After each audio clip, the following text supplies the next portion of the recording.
إن الحمد لله نحمده ونستعينه ونستغفره ونعوذ بالله من شرور أنفسنا ومن سيئات أعمالنا من يهده الله فلا مضل له ومن يضلل فلا هادي له وأشهد أن لا إله إلا الله وحده لا شريك له وأشهد أن محمدا عبده ورسوله يا أيها الذين آمنوا اتقوا الله حق تقاته ولا تموتن إلا وأنتم مسلمون يا أيها الناس اتقوا ربكم الذي خلقكم من نفس واحدة وخلق منها زوجها وبث منهما رجالا كثيرا ونساء واتقوا الله الذي تساءلون به والأرحام إن الله كان عليكم رقيبا يا أيها الذين آمنوا اتقوا الله وقولوا قولا سديدا يصلح لكم أعمالكم ويغفر لكم ذنوبكم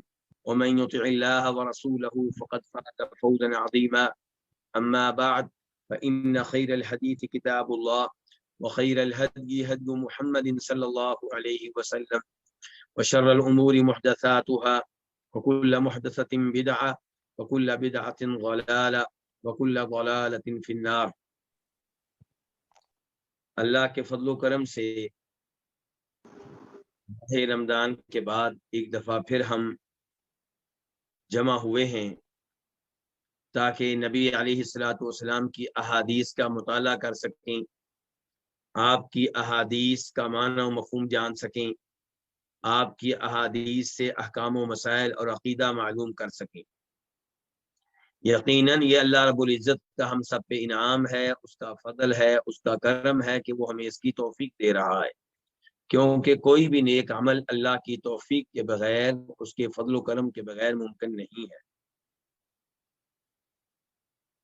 مجھے امید ہے کہ پہلے کی طرح آپ دل جمعی کے ساتھ، استقامت کے ساتھ اس دورے کو مکمل کریں گے۔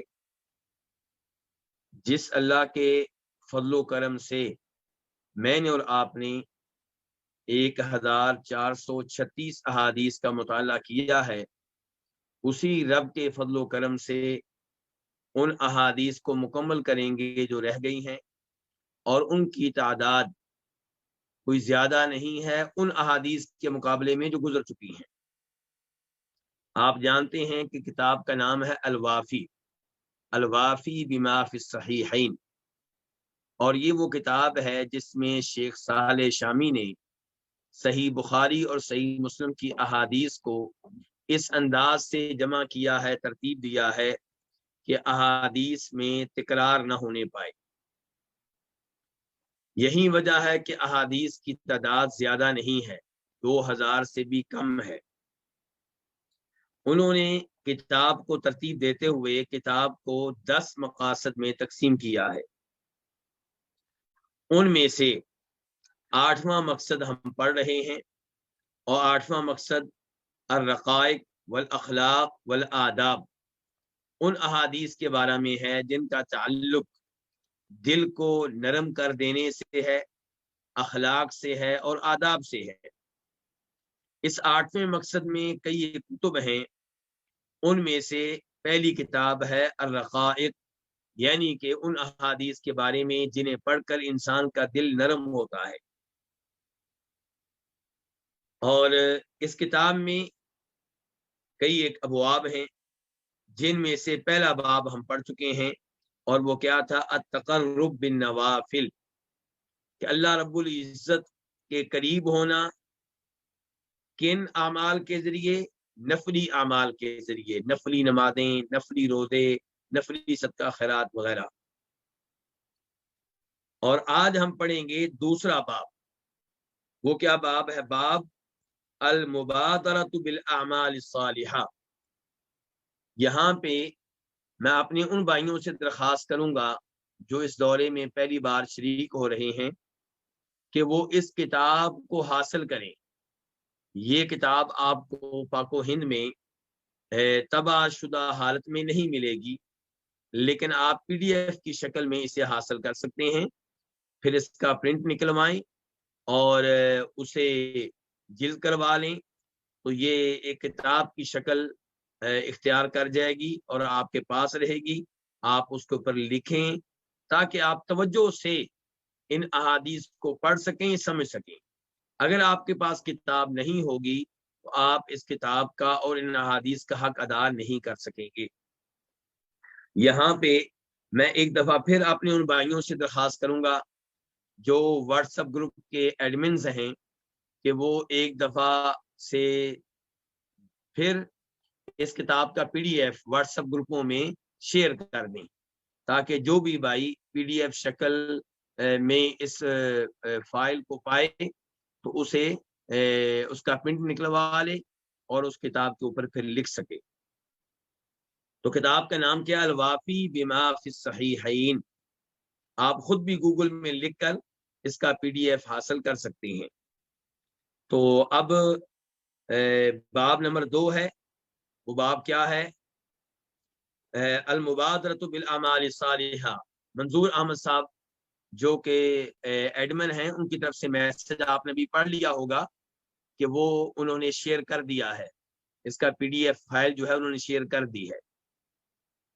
تو باب کیا ہے؟ باب المبادرۃ بالاعمال الصالحہ، نیک اعمال کرنے میں جلدی کرنا، ان کے ٹال مٹول سے کام نہ لینا۔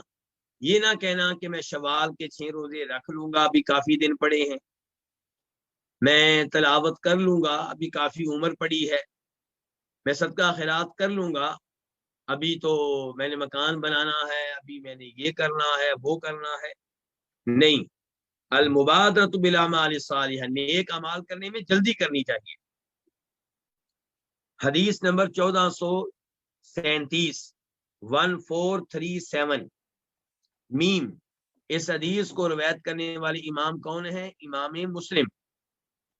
عن ابی ہریرہ ان رسول اللہ صلی اللہ علیہ وسلم قال بادروا بالاعمال فتنا كقطع اللیل المظلم۔ بادروا، جلدی کرو، بالاعمال، اعمال کرنے میں، اعمال سر انجام دینے میں جلدی کرو۔ کون سے اعمال؟ گناہ والے اعمال، برائی پہ مشتمل اعمال یا نیک اعمال؟ تو کون سے اعمال مراد ہیں؟ نیک اعمال مراد ہیں۔ یہ ہمیں کیسے پتا چلا؟ یہ ہمیں اس طرح پتا چلا کہ نبی علیہ الصلوۃ والسلام کہہ رہے ہیں کہ عمل کرنے میں جلدی کرو، تو آپ تو برائیوں سے، گناہوں سے روکنے کے لیے آئے تھے۔ ظاہر ہے کہ آپ گناہ کرنے کے بارے میں نہیں کہہ سکتے جلدی کرو، گناہوں کے بارے میں تو آپ کہتے ہیں بچ جاؤ، پیچھے ہٹ جاؤ، یہ تمہیں ہلاک کر دیں گے، جہنم کی آگ میں لے جائیں گے۔ آپ تو کہتے ہیں اتقوا النار، جہنم کی آگ سے بچو۔ تو اس لیے جب کہا جا رہا بادروا بالاعمال، اعمال کرنے میں جلدی کرو، تو اعمال سے مراد یہاں پہ کون سے اعمال ہیں؟ نیک اعمال ہیں۔ فتنن، فتنے آنے سے پہلے نیک اعمال کرنے میں جلدی کرو۔ کون سے فتنے؟ فرمایا فتنن کقطع اللیل المظلم، وہ فتنے جو اندھیری رات کے ٹکڑوں کی طرح ہوں گے، اندھیری رات کے حصوں کی طرح ہوں گے۔ آپ جانتے ہیں کئی رات روشن ہوتی ہیں، کچھ راتیں ایسی ہیں جو روشن ہوتی ہیں، مثال کے طور پہ 14ویں رات جو ہوتی ہے اسلامی مہینے کے لحاظ سے، 14ویں رات جو ہوتی ہے وہ چاندنی رات ہوتی ہے، اور اس سے پہلی رات جو ہوتی ہے وہ بھی چاندنی والی رات ہوتی ہے، جو اس کے بعد ہوتی ہے وہ بھی چاندنی والی رات ہوتی ہے۔ اسی لیے نبی علیہ السلام ارشاد فرماتے ہیں کہ ہر مہینے میں کتنے روزے رکھا کرو؟ 3۔ تو وہ 3 روزے آپ مہینے میں کبھی بھی رکھ سکتے ہیں، لیکن بہتر یہ ہے کہ وہ آپ روزے رکھیں ان 3 دنوں میں جن کی راتیں چاند راتیں کہلاتی ہیں، روشن راتیں کہلاتی ہیں۔ تو کچھ راتیں روشن ہوتی ہیں جن میں چاند جو ہوتا ہے وہ چمک رہا ہوتا ہے، اس کی روشنی ہوتی ہے، اور کچھ راتیں تاریک کہلاتی ہیں۔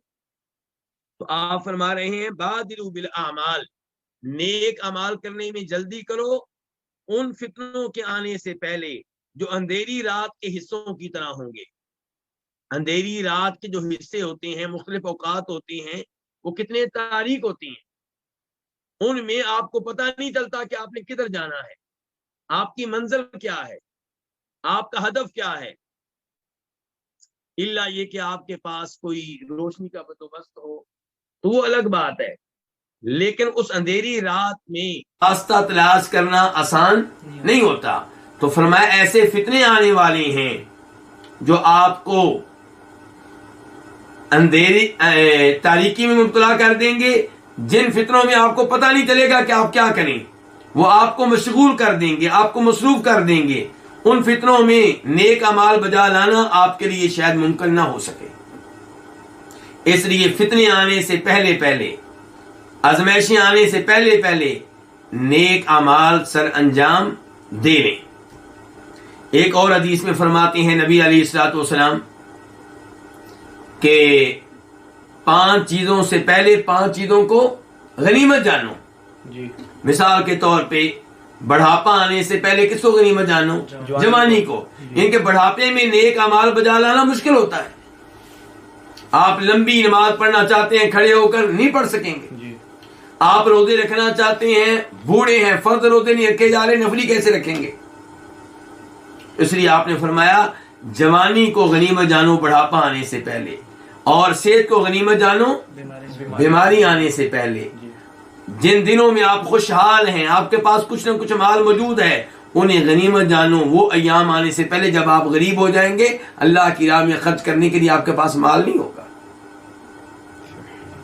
تو یہ آزمائشیں، یہ فتنے، یہ مصائب آنے سے پہلے پہلے آپ نیک اعمال بجا لائیں. جبکہ ہماری سوچ کیا ہے؟ ہماری سوچ اس کے الٹ ہے کہ ابھی تو جوانی ہے، جب بوڑھے ہوں گے پھر نیک اعمال کر لیں گے، توبہ استغفار کر لیں گے.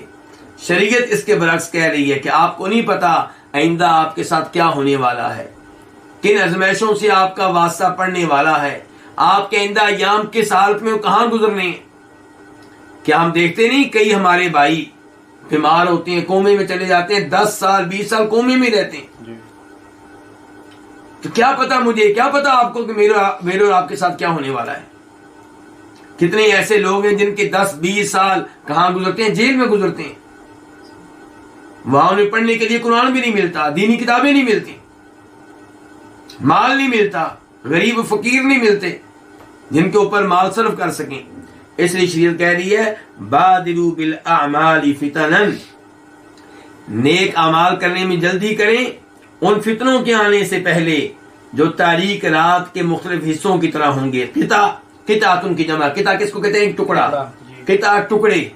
اور اللیل المظلم تاریک رات، مظلم تاریک اندھیری رات.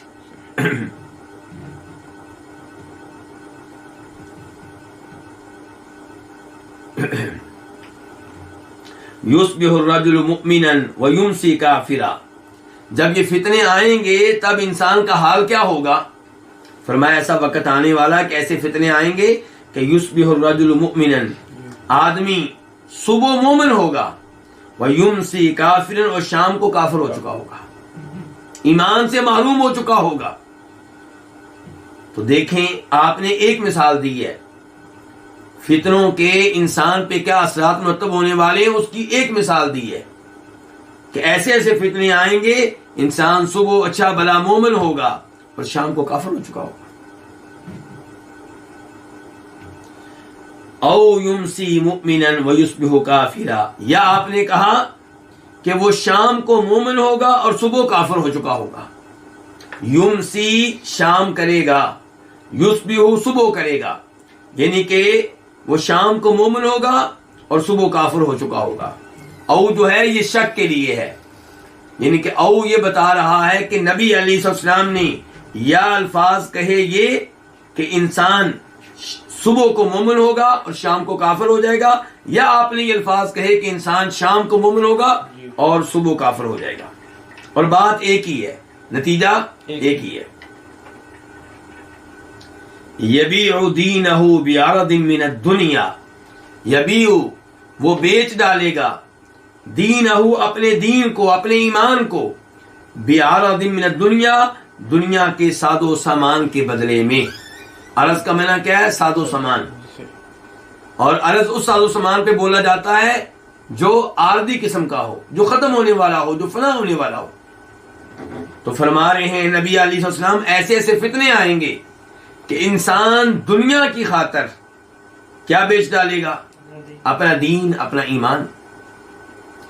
اور ایسے چند فتنے آج بھی موجود ہیں. کتنے ہی لوگ ہیں جو یورپی ممالک میں سے کسی ملک کی نیشنلٹی لینے کی خاطر کیا لکھتے ہیں کہ ہم قادیانی ہیں،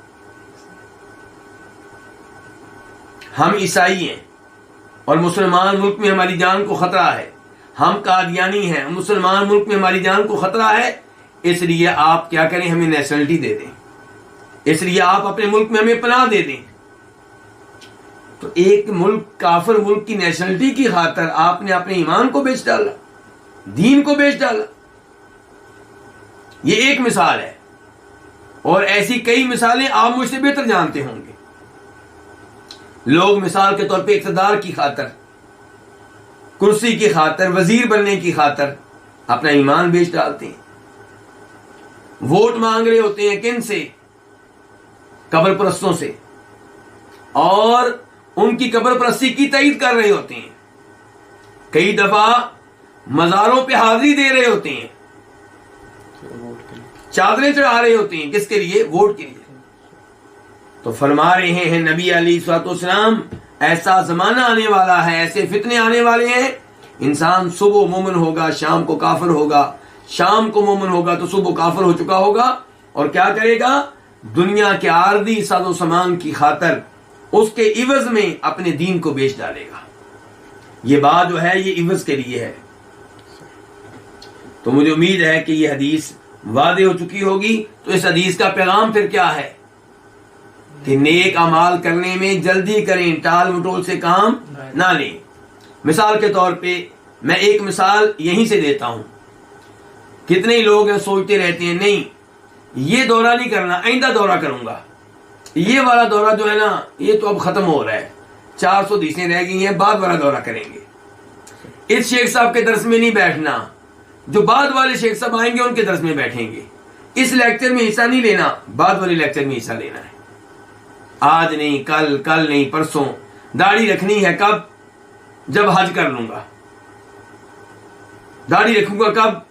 آئندہ رمضان میں. نمازیں پڑھنی شروع کر دوں گا کب؟ آئندہ رمضان سے. تو یہ ٹال مٹول جو ہے یہ کس کی طرف سے ہے؟ شیطان کی طرف سے ہے. شریعت کا پیغام یہ ہے، حدیث کا پیغام یہ ہے کہ نیک اعمال کرنے میں تاخیر نہ کریں. معلوم نہیں کل آئے گی یا نہیں آئے گی، کل آپ کی دنیا میں گزرے گی یا قبر میں گزرے گی، آپ کو کیا معلوم. ایسے ہی اولاد کی تربیت کا معاملہ ہے. جی میں ان کو نماز پہ لگاؤں گا، تلاوت سکھاؤں گا، دین سکھاؤں گا، پہلے کیا بن لیں؟ ڈاکٹر بن جائے، پہلے انجینئر بن جائے، پہلے اس کو نوکری مل جائے، پہلے اس کو یونیورسٹی میں داخلہ مل جائے. ارے اللہ کے بندے، تب تک تو زندہ رہے گا یا نہیں رہے گا، تیرا بیٹا زندہ رہے گا یا نہیں رہے گا، کیا پتا. مجھے یہاں پہ وہ حدیث یاد آ رہی ہے جسے امام بخاری اپنی کتاب الادب المفرد میں لے کر آئے ہیں، امام احمد اپنی مسند میں لے کر آئے ہیں کہ جناب جابر بن عبداللہ انصاری رضی اللہ تعالیٰ عنہ مدینہ سے نکلے تھے شام کی جانب، دمشق کی جانب. 1 مہینے کا سفر کیا تھا جی، ایک حدیث کی خاطر، اور اس کے لیے اونٹنی بھی خریدی تھی. کیا کیا تھا؟ اونٹنی خریدی تھی اور 1 مہینے کا سفر کیا تھا. حدیث بھی وہ جو ان کے پاس پہلے سے موجود تھی، لیکن چاہتے تھے کہ مجھے ایک واسطہ کم ہو جائے. یعنی کہ حدیث ملی تھی جناب جابر کو کہ حدیث بیان کرنے والا کہہ رہا ہے کہ میں نے یہ حدیث فلاں صحابی سے سنی ہے، انہوں نے اللہ کے رسول سے سنی ہے. تو جناب جابر اور اللہ کے رسول کے درمیان کتنے واسطے تھے؟ 2 صلی اللہ علیہ وسلم. جناب جابر نے چاہا کہ جب صحابی زندہ ہے جس نے حدیث سنی ہے، کیوں نہ میں براہ راست اس سے حدیث سنوں. اس کام کے لیے انہوں نے سفر کیا 1 مہینے کا. اور بتانا یہ چاہتا ہوں کہ جب وہ صحابی سے ملے تو صحابی دیکھ رہے ہیں بھی اتنا لمبا سفر کر کے جابر کیوں آئے ہیں. تو انہوں نے کیا جواب دیا تھا کہ میں ایک حدیث کی خاطر آیا ہوں. وہ صحابی مزید حیران ہو رہے ہیں، ایک حدیث کی خاطر. ذہن میں یہ آ رہا تھا کہ بھائی میں نے حج پہ آنا ہوتا ہے، عمرے پہ آنا ہوتا ہے، جب میں وہاں پہ آتا مجھ سے حدیث لے لیتے. تو اس خاموش سوال کا جواب انہوں نے کیا دیا تھا کہ میں نے یہ سفر اس خوف سے کیا ہے، مجھے خطرہ تھا کہ کہیں ایسا نہ ہو کہ آپ فوت ہو جائیں یا میں فوت ہو جاؤں. آپ فوت ہو جائیں یا میں فوت ہو جاؤں. یہ انتظار نہیں کیا کہ حج پہ وہ آئیں گے تو حدیث لے لوں گا, عمرے پہ آئیں گے تو حدیث لے لوں گا.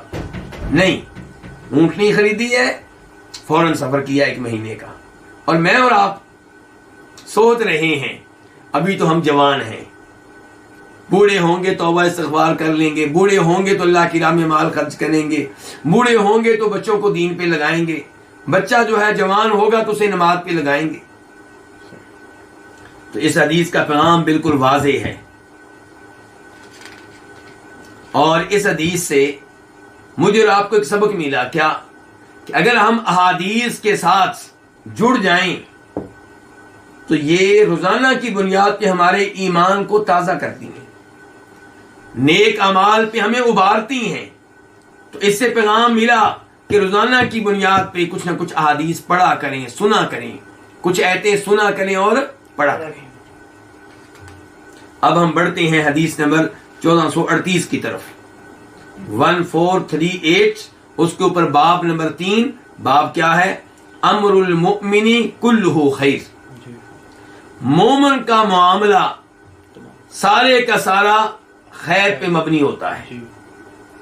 مومن کا ہر معاملہ بلائی پہ مبنی ہوتا ہے, خیر پہ مبنی ہوتا ہے. اس میں شر نہیں ہوتا, اس میں نقصان نہیں ہوتا, فائدہ ہی فائدہ ہوتا ہے. اس حدیث کو روایت کرنے والے امام کون ہیں؟ امام مسلم. امام مسلم ہیں, اور وہ روایت کرتے ہیں کس سے؟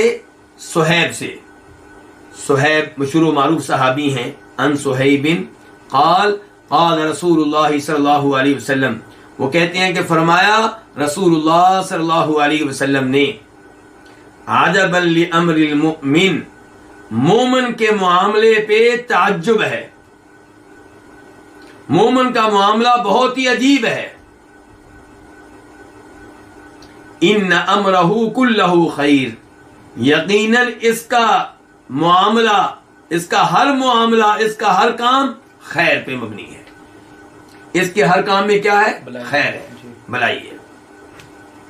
ولیس ذاک لأحد الا للمؤمن, اور یہ کسی کے لیے نہیں ہے مگر مومن کے لیے ہے.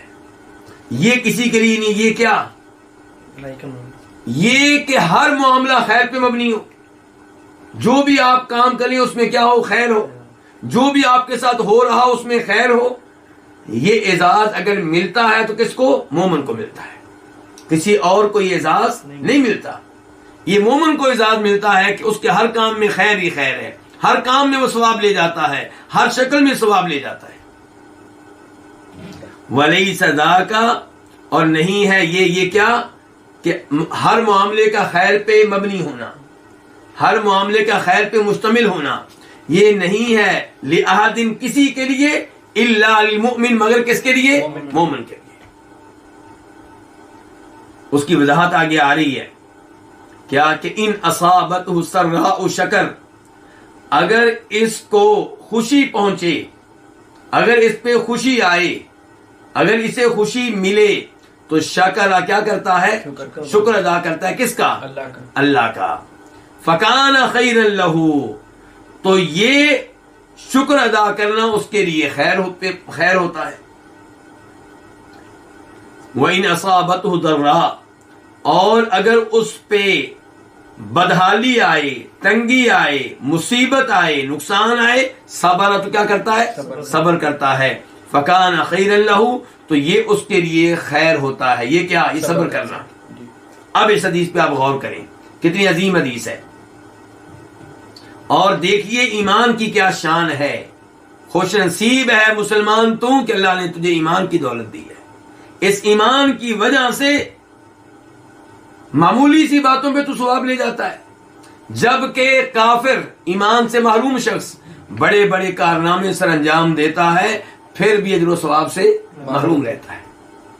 وہ کروڑوں خرچ کرتا ہے, کن کے اوپر؟ فقیروں کے اوپر, یتیموں کے اوپر, بیواؤں کے اوپر, اور یہ اچھے کام ہیں, لیکن اس کے باوجود ملتا کچھ نہیں. کیوں؟ کیونکہ ایمان کی دولت سے محروم ہے.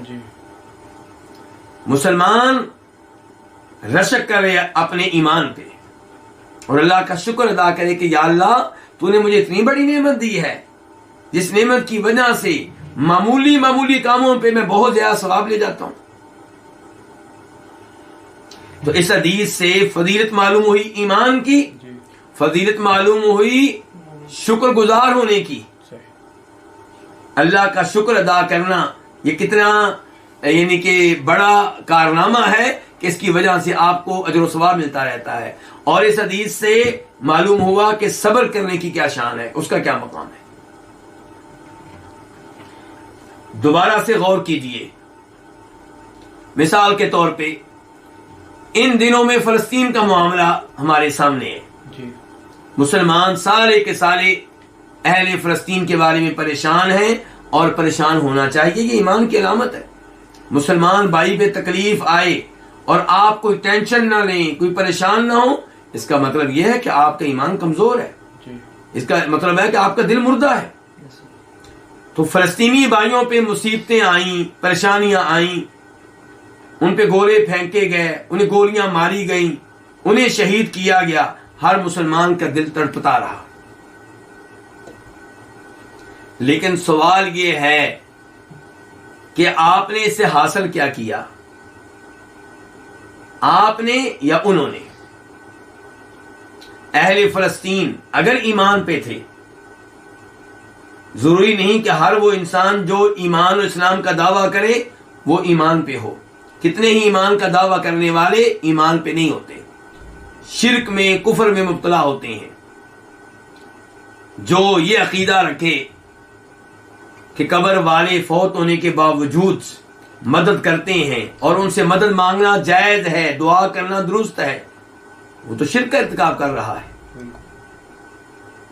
لیکن یہ ہمارے بھائی جو ان ایام میں فوت ہوئے اگر ایمان پہ تھے, توحید پہ تھے, تو وہ خیر سے محروم نہیں رہے. ان پہ پریشانی آئی ہے, صبر کیا انہوں نے, کیا لے گئے؟ اجر و ثواب لے گئے, شہادت مل گئی. اور جو زندہ بیوی تھی اس نے صبر کیا, بہت بڑا اجر و ثواب لے گئی. اس کے زندہ بچوں نے باپ کی فوتگی پہ صبر کیا, اجر و ثواب لے گئے.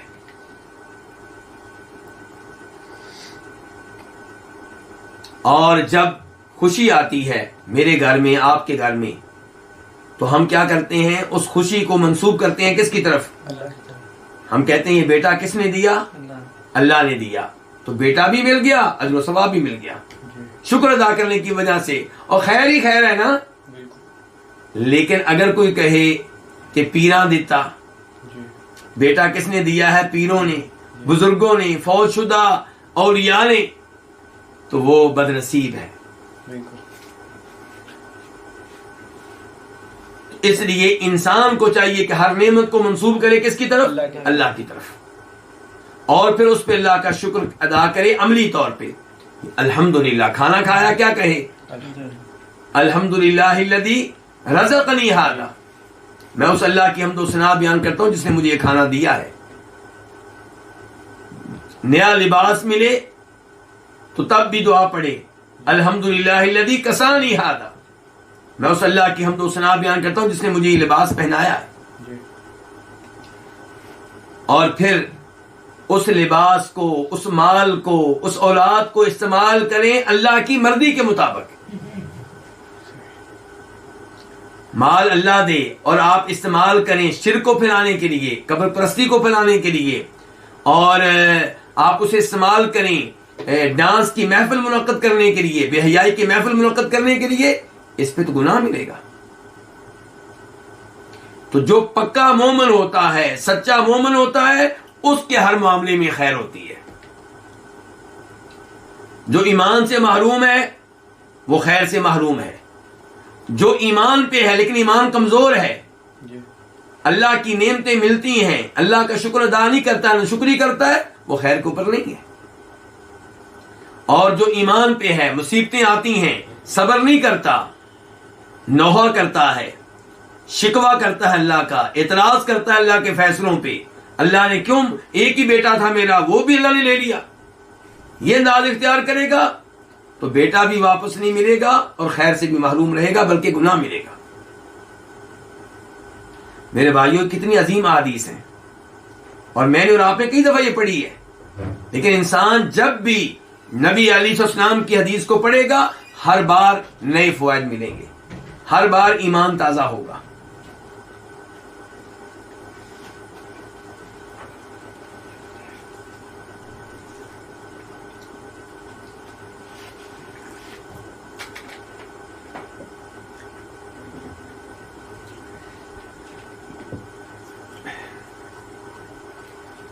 تو یہ تھی حدیث نمبر 1438 1438۔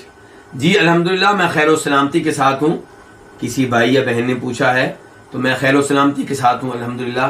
ویسے شاید آپ کو محسوس ہو رہا ہے، شاید روزے رکھے تھے اس لیے محسوس ہو رہا ہے کہ میں کمزور ہوں۔ اللہ آپ لوگوں کو جزائے خیر دے۔ تو اب باب نمبر 4، یہ باب کیا؟ باب قرب الساعہ، قیامت کا قریب ہونا۔ قیامت کا کیا ہونا؟ قریب ہونا،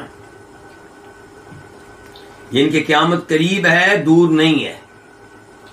اور قیامت قریب ہے، یہ چیز کئی دفعہ مسلمانوں کو سمجھانا بھی مشکل ہو جاتی ہے۔ مسلمان کہتے ہیں ابھی آپ 1500 سال سے کہہ رہے ہیں قیامت قریب ہے، ابھی تک نہیں آئی، 15 صدیاں گزر گئیں، آپ کہہ رہے ہیں قیامت قریب ہے، قیامت قریب ہے، آ ہی نہیں رہی۔ تو آئیے حدیث کا مطالعہ کرتے ہیں۔ حدیث نمبر 1439 1439 قاف۔ اس حدیث کو روایت کرنے پہ اتفاق ہے، قاف سے مراد کیا؟ اتفاق۔ اس حدیث کے روایت کرنے پہ اتفاق ہے کس کس کا؟ امام بخاری کا اور امام مسلم کا، ان کے دونوں اس حدیث کو اپنی اپنی کتاب میں لے کر آئے ہیں۔ عن سہل بن سعد رضی اللہ عنہ قال، روایت ہے جناب سہل بن سعد ساعدی رضی اللہ تعالیٰ عنہ سے، قال وہ کہتے ہیں رأیت رسول اللہ صلی اللہ علیہ وسلم قال بإصبعیہ ہکذا بالوسطى والتي تلی الابہام، میں نے دیکھا نبی صلی اللہ علیہ وسلم کو، قال بإصبعیہ ہکذا، آپ نے اپنی انگلیوں کے ساتھ اس طرح کیا، اپنی 2 انگلیوں کے ساتھ اس طرح کیا۔ کون سی 2 انگلیوں کے ساتھ؟ درمیان والی اور شہادت۔ بالوسطى، درمیان والی انگلی، یہ ہماری 5 انگلیاں، درمیان والی کون سی ہوئی؟ یہ جو سب سے لمبی ہے۔ بالوسطى، درمیان والی انگلی کے ساتھ، والتي تلی الابہام، اور وہ انگلی تلی جو متصل ہے، الابہام کس کے؟ انگوٹھے کے، جو انگوٹھے کے قریب ہے۔ تلی قریب ہے، متصل ہے کس کے؟ انگوٹھے کے۔ تو وہ کون سی ہے؟ یہ شہادت والی انگلی جس کو ہم کہتے ہیں، جس کو سبابہ بھی کہتے ہیں، جس کے ساتھ تشہد میں ہم اشارہ بھی کرتے ہیں، جس کے ساتھ گالیاں دینے والے گالیاں بھی دیتے ہیں۔ تو اس لیے اس کو یعنی کہ گالیاں دینے والی انگلی بھی کہا جاتا ہے، برا بلا کہنے والی انگلی بھی کہا جاتا ہے، اور اللہ کی توحید کی گواہی دینے والی انگلی بھی کہا جاتا ہے۔ تو یہ 2 انگلیاں جو ہیں آپ نے اس طرح کی، یہ 2 انگلیاں آپ نے اس طرح کی۔ میں نے دیکھا نبی علیہ السلام کو، قال بإصبعیہ ہکذا، آپ نے اپنی 2 انگلیوں کے ساتھ اس طرح کیا، ان کو آپس میں ملایا۔ کون سی 2 انگلیاں؟ بالوسطى والتي تلی الابہام، درمیان والی انگلی اور وہ انگلی جو انگوٹھے سے متصل ہے، انگوٹھے سے قریب ہے۔ ابہام کہتے ہیں انگوٹھے کو۔ تو یہ اس طرح کر کے آپ نے کیا کہا؟ یعنی کہ ہاتھ سے آپ نے یوں کیا اور زبان سے کیا کہا؟ بعثت انا، کہ مجھے بھیجا گیا ہے، والساعہ، اور قیامت کو، کہاتینی، ان 2 انگلیوں کی طرح، ان 2 انگلیوں کی طرح، یعنی کہ میں اور قیامت ان 2 انگلیوں کی طرح آپس میں کیا ہے؟ قریب قریب ہے۔ تو نبی علیہ الصلوۃ والسلام کو پھر آئے ہوئے کتنا عرصہ ہو گیا جی؟ 1400 سال سے زیادہ، بلکہ 15ویں صدی جاری ہے۔ تو اب میرے بھائیوں،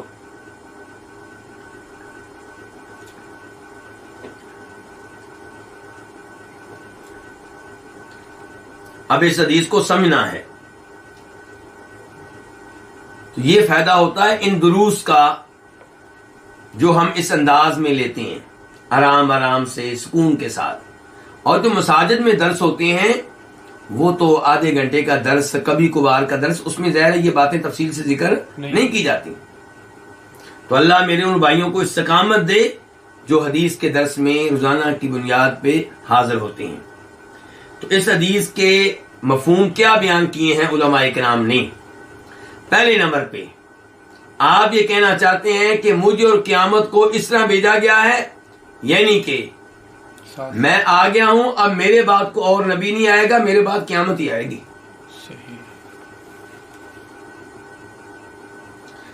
مجھے اور قیامت کو ان دو انگلیوں کی طرح بھیجا گیا ہے. کیا مطلب؟ میں آ گیا ہوں، اب میرے بعد کوئی نبی نہیں آئے گا، اب قیامت ہی آئے گی. اور یہ وہ مفہوم ہے جو بیان کیا ہے امام ابن حبان نے اپنی مشہور و معروف حدیث کی کتاب صحیح ابن حبان میں. دوسرا اس کا مطلب یہ ہے جو علماء کرام نے بیان کیا ہے کہ میں اور قیامت، مجھے بھیجا گیا ہے اور قیامت کو کہاتین ان دو انگلیوں کی طرح، یعنی کہ میری بعثت، میرا نبی بن جانا، میرا نبی مقرر ہو جانا اور قیامت کا واقع ہونا بالکل قریب قریب ہے، ان دو انگلیوں کی طرح.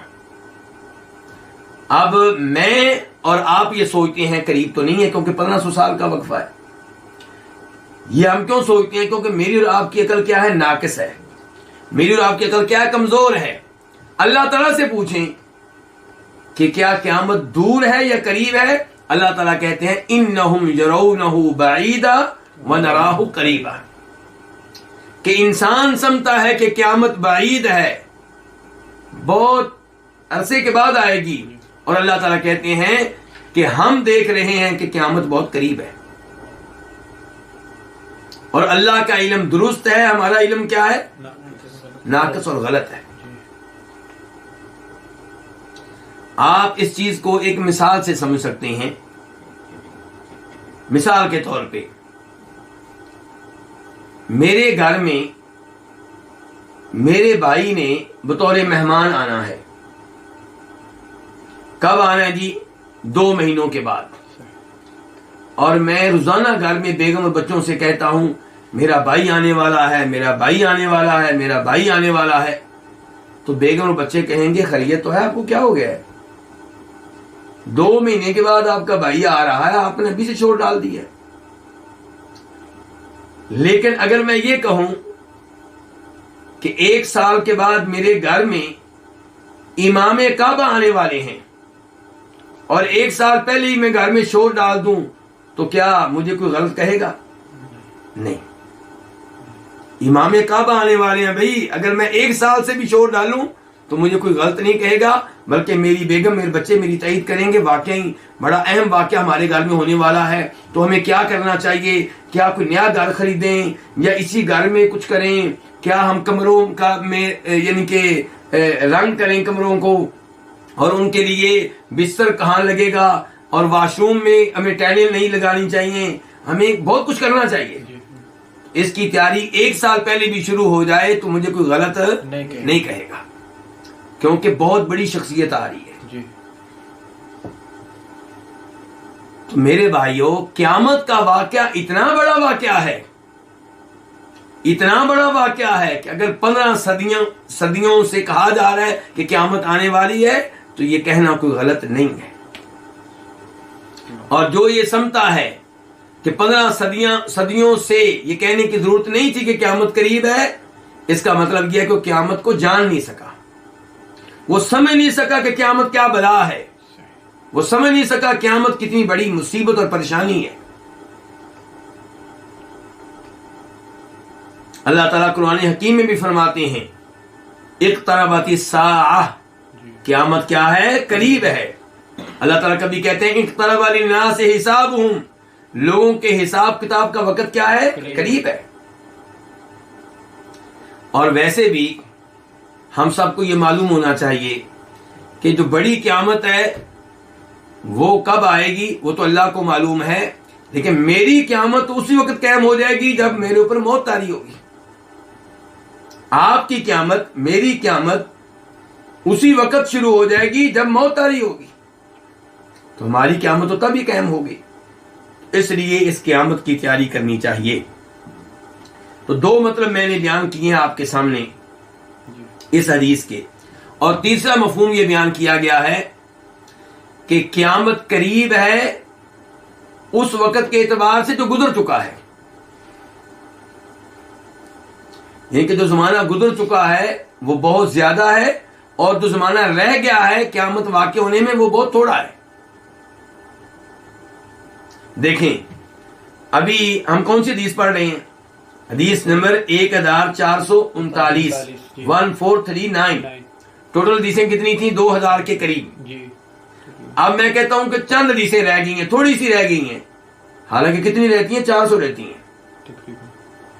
لیکن جو گزر چکی ہیں ان کے لحاظ سے چونکہ یہ کیا ہے؟ کم ہے، بہت کم ہے، اس لحاظ سے ہم کہیں گے تھوڑی سی رہ گئی ہیں. ورنہ کوئی کہہ سکتا ہے کہ کیسے تھوڑی سی رہ گئی ہیں؟ ابھی تو 400 حدیثیں رہتی ہیں، آپ کہتے ہیں تھوڑی سی رہ گئی ہیں. تو بہرحال اس حدیث سے ثابت ہوا کہ قیامت کیا ہے؟ قریب ہے، اور انسان کو موت کی تیاری کرنی چاہیے، قیامت کی تیاری کرنی چاہیے. اس حدیث میں لفظ آیا والساعہ. یہ الساعہ لفظ کو دو طرح پڑھا جا سکتا ہے، الساعۃ بھی الساعۃ بھی، لیکن میں اس بارے میں تفصیلی گفتگو سے گریز کروں گا، احتراز کروں گا. باب نمبر 5، باب من احب لقاء اللہ احب اللہ لقاءہ. جو اللہ سے ملاقات کو پسند کرے گا، اللہ سے ملنا چاہے گا، احب اللہ لقاءہ، اللہ تعالیٰ اس سے ملنا چاہیں گے. جو اس بات کو پسند کرتا ہے کہ اللہ تعالیٰ اس سے ملے، اس کی اللہ سے ملاقات ہو، اللہ تعالیٰ بھی پسند کرتے ہیں کہ اللہ کی اس سے ملاقات ہو. یہیں سے مجھے یاد آیا، کسی نے بڑا اچھا جملہ کہا تھا کہ اگر آپ یہ جاننا چاہتے ہیں کہ اللہ کی نگاہوں میں آپ کا کیا مقام ہے، آپ اپنے دل میں جان کر دیکھ لیں کہ آپ کے دل میں اللہ کا کیا مقام ہے. جواب آپ کو مل جائے گا. تو کیا ہمارے دلوں میں اللہ کا مقام ہے؟ یہ کیسے پتا چلے گا؟ آپ دیکھ لیں جب اذان ہوتی ہے تو آپ اذان پہ توجہ کس قدر دیتے ہیں، اذان کو کتنی اہمیت دیتے ہیں، نماز کو کتنی اہمیت دیتے ہیں، اللہ کے کلام کو کتنی اہمیت دیتے ہیں. کتنی احادیث ہیں جو ہمیں سنائی جاتی ہیں، ہم ان پہ عمل نہیں کرتے. مثال کے طور پہ آپ کو صبح و شام بتایا جاتا ہے کہ سود لینا کیا ہے؟ کبیرہ گناہ ہے، جہنم میں لے جانے والا گناہ ہے. کیا آپ پرواہ کرتے ہیں اس کی؟ آپ کو بتایا جاتا ہے داڑھی مونڈنا غلط ہے، گناہ ہے. کیا آپ اس کی پرواہ کرتے ہیں؟ آپ کو بتایا جاتا ہے کہ شلوار پینٹ ٹخنوں سے نیچے لٹکانا کبیرہ گناہ ہے، اور اللہ اس آدمی سے کلام نہیں کرے گا، اس کی طرف دیکھے گا نہیں جو یہ جرم کرتا ہے. کیا آپ اس کی کوئی ٹینشن لیتے ہیں؟ اگر آپ اس کی ٹینشن نہیں لیتے ہیں تو اس کا مطلب یہ ہے کہ اللہ کا مقام آپ کے دل میں وہ نہیں ہے جو ہونا چاہیے. تو پھر جتنا کو مقام آپ کے دل میں اللہ تعالیٰ کا ہے، اتنا ہی مقام آپ کا اللہ تعالیٰ کے ہاں ہے. تو یہاں پہ بھی یہ ہے، دیکھیں کہ جو اللہ سے ملنے کو پسند کرتا ہے، احب اللہ لقاءہ، اللہ تعالیٰ اس سے ملنے کو پسند کرتا ہے. حدیث نمبر 1440 1440 قاف. اس حدیث کے بیان کرنے پہ اتفاق ہے کس کا؟ امام بخاری کا اور امام مسلم کا. ان عبادہ بن صامت، روایت ہے عبادہ بن صامت سے رضی اللہ تعالی عنہ، عن النبی صلی اللہ علیہ وسلم، وہ روایت کرتے ہیں نبی صلی اللہ علیہ وسلم سے. قال، آپ نے فرمایا، کس نے؟ نبی صلی اللہ علیہ وسلم نے، من احب لقاء اللہ احب اللہ لقاءہ، جو اللہ سے ملنے کو پسند کرے، احب اللہ لقاءہ، اللہ تعالیٰ اس سے ملنے کو پسند کرتے ہیں. ومن کرہ لقاء اللہ، اور جو اللہ سے ملنے کو ناپسند کرے، کرہ اللہ لقاءہ، اللہ تعالیٰ اس سے ملنے کو ناپسند کرتے ہیں. یہ اصول معلوم ہو گیا، اس کی مزید وضاحت آگے آ رہی ہے، لیکن فی الحال جو الفاظ ہم نے پڑھے ہیں ان سے چند عقائد ہمیں معلوم ہو رہے ہیں۔ نمبر ایک یہ کہ اللہ تعالی کئی چیزوں سے محبت کرتے ہیں۔ جی یہاں پہ کیا آیا کہ اللہ تعالی اس بندے سے ملنے سے محبت کرتے ہیں جو اللہ سے ملنا چاہتا ہے۔ جی اس سے پتا چلا اللہ تعالیٰ کئی چیزوں سے کیا کرتے ہیں؟ محبت کرتے ہیں۔ یقیناً اللہ تعالیٰ کئی شخصیات سے محبت کرتے ہیں، مثال کے طور پہ انبیاء کرام علیہ السلام۔ جی اللہ تعالیٰ کئی مقامات سے محبت کرتے ہیں، مثال کے طور پہ مساجد۔ اللہ تعالیٰ کئی اعمال سے محبت کرتے ہیں، مثال کے طور پہ نماز، اللہ کی راہ میں صدقہ خیرات کرنا، تلاوت کرنا۔ اللہ تعالیٰ کئی زمانوں سے محبت کرتے ہیں، مثال کے طور پہ رمضان وغیرہ۔ جی تو اللہ تعالیٰ کئی چیزوں سے محبت کرتے ہیں، اور ہمارا ایمان ہے کہ اللہ تعالیٰ محبت کرتے ہیں۔ کئی لوگ اللہ کی محبت پہ ایمان نہیں رکھتے، لفظ کی حد تک وہ مان لیتے ہیں، چونکہ قرآن میں آ گیا، حدیث میں آ گیا کہ اللہ محبت کرتا ہے، وہ کہتے ہیں اللہ محبت کرتا ہے، لیکن محبت کا مطلب محبت نہیں ہے۔ جی کہتے ہیں اللہ محبت کرتا ہے، لیکن محبت سے مراد محبت نہیں ہے۔ کیا مراد ہے جی؟ کہتے ہیں محبت سے مراد یہ ہے کہ اللہ تعالیٰ کے بارے میں جہاں یہ آتا ہے کہ اللہ اس سے محبت کرتے ہیں، اس کو اللہ تعالیٰ اجر و ثواب سے نوازتے ہیں، اس کو اللہ انعام دیتے ہیں۔ تو یہاں پہ اللہ تعالیٰ بندے سے ملنے کو پسند کرتے ہیں۔ جی تو کیا ملنا جو ہے، یہاں یہ نہیں آیا کہ اللہ تعالیٰ کسی بندے سے محبت کرتے ہیں، کیا ہے؟ اللہ تعالیٰ بندے سے ملنے سے محبت کرتے ہیں۔ تو کیا اللہ تعالیٰ ملنے کو پھر انعام دیتے ہیں؟ جی بندے سے جو ملاقات ہے، اس ملاقات کو اللہ انعام دیتے ہیں؟ حقیقی تو یہ غلط معنی ہے، یہ تعویل ہے جی بغیر دلیل کے۔ ہمارا عقیدہ کیا ہے کہ اللہ تعالیٰ محبت کرتے ہیں کئی بندوں سے، کئی اعمال سے، اور جن بندوں سے اللہ محبت کرتے ہیں یقیناً ان کو اللہ تعالیٰ نوازتے بھی ہیں، انعام بھی دیتے ہیں، جنت بھی دیتے ہیں، اسے سب کچھ مل گیا۔ لیکن یہ مانے کہ اللہ محبت کرتا ہے، محبت کے لفظ سے بھاگنے کی کوشش نہ کریں۔ اور یہ کوشش کی ہے کئی گمراہ لوگوں نے، یہ بہت بڑا مسئلہ ہے۔ آپ دیکھتے ہوں گے پاک و ہند میں لوگ اللہ تعالیٰ کے ناموں کا بہت اہتمام کرتے ہیں، اللہ کے نام یاد کرتے ہیں، درختوں پہ لکھتے ہیں، سڑکوں پہ سائن بورڈز لگائے جاتے ہیں، اور یہ بڑی اچھی چیز ہے اللہ کے ناموں کا اہتمام۔ لیکن افسوس سے کہہ رہا ہوں، عام طور پہ اللہ کے ناموں کا اتنا اہتمام کرنے والے اللہ کے ان ناموں کو الفاظ کی حد تک مانتے ہیں، معنی و مفہوم نہیں مانتے، معنی و مفہوم نہیں مانتے۔ تو بہرحال اس سے پتا چلا نمبر ایک اللہ تعالیٰ کئی چیزوں سے محبت کرتے ہیں، تو محبت کرنا اللہ کی صفات میں سے ایک صفت ہے۔ جی نمبر دو، اس سے پتا چلا کہ اللہ تعالیٰ سے ملاقات ہوگی، اور ملاقات کے لفظ سے کیا پتا چلا کہ اللہ تعالیٰ دیکھتے ہیں، اور اللہ تعالیٰ کو دیکھنا ممکن ہے۔ ملاقات کا یہ مطلب ہے نا، جی ملاقات دو طرفہ ہوتی ہے کہ ایک طرفہ؟ دو طرفہ ہوتی ہے۔ تو ملاقات کے لفظ سے یہ ثابت ہوتا ہے کہ اللہ تعالیٰ دیکھتے ہیں، اور اللہ تعالیٰ کو دیکھنا ممکن ہے، لیکن کب؟ قیامت کے دن۔ دنیا میں اللہ سے ملاقات ممکن نہیں ہے، اللہ سے ملاقات ہوگی آخرت میں، جب ملاقات ہوگی تو اللہ تعالیٰ کو دیکھنا بھی ممکن ہے۔ اور یہ وہ عقیدہ ہے جس سے کئی گمراہ فرقے، گمراہ لوگ بھاگتے ہیں، جبکہ یہ عقیدہ قرآن و حدیث سے ثابت ہے۔ ہاں دنیا میں اللہ کو دیکھنا ممکن نہیں ہے۔ عجیب، یعنی کہ وہ جو آیا تھا نا کہ فتنے ہیں، عجیب فتنے، یہ بھی فتنہ ہے نا۔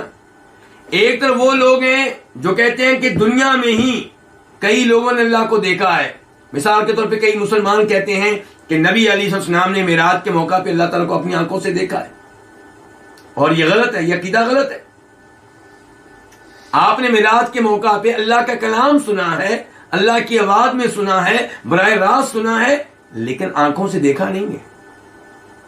موسیٰ علیہ السلام نے بھی طور پہاڑ پہ اللہ کا کلام سنا تھا، اور کہا تھا کہ یا اللہ دل چاہتا ہے تجھے دیکھوں، تو اللہ نے ان کی خواہش پوری نہیں کی تھی۔ تو موسیٰ علیہ السلام نے بھی اللہ کا کلام اللہ کی آواز میں سنا، کلیم اللہ کہلائے۔ ہمارے نبی علیہ السلام نے معراج کے موقع پہ اللہ کا کلام اللہ کی آواز میں سنا ہے، اور یہ معمولی اعزاز نہیں ہے، بہت بڑا اعزاز ہے، لیکن دیکھا نہیں ہے۔ اچھا، کئی لوگ اس اعزاز کو سمجھ نہیں پاتے، میں ان کو سمجھا دوں ذرا کہ عام طور پہ نبی علیہ السلام پہ اللہ کا کلام نازل ہوتا تھا، سنتے نہیں تھے، یعنی کہ اللہ کا کلام نازل ہوتا، جبریل علیہ السلام سناتے اپنی آواز میں، اللہ کا کلام لے کر آتے، سنانے والے کون، آواز کس کی ہوتی، جبریل علیہ السلام کی، یا خواب میں آپ کو اللہ کا کلام پہنچا دیا جاتا یا دل میں اتار دیا جاتا، لیکن اللہ کا کلام جو اللہ کی آواز میں آپ نے سنا ہے وہ معراج کے موقع پہ، تو یہ بہت بڑا اعزاز ہے، لیکن دیکھا نہیں ہے۔ روز آخرت اللہ کو دیکھنا ممکن ہے، اور دیکھنے کا اعزاز حاصل کون کریں گے، مومن جنتی لوگ۔ اب اس سے بھی کئی گمراہ فرقے بھاگتے ہیں، مثال کے طور پہ معتزلی حضرات، عقل پرست لوگ، جبکہ عقیدہ قرآن سے ثابت ہے، حدیث سے ثابت ہے، وجوہ یومئذ ناظرہ الی ربہا ناظرہ، اس دن کئی چہرے تر و تازہ ہوں گے، اپنے رب کو دیکھ رہے ہوں گے۔ اور جو اللہ تعالیٰ سے ملاقات کرنے کو ناپسند کرے، اللہ تعالیٰ اس سے ملاقات کو ناپسند کرتے ہیں۔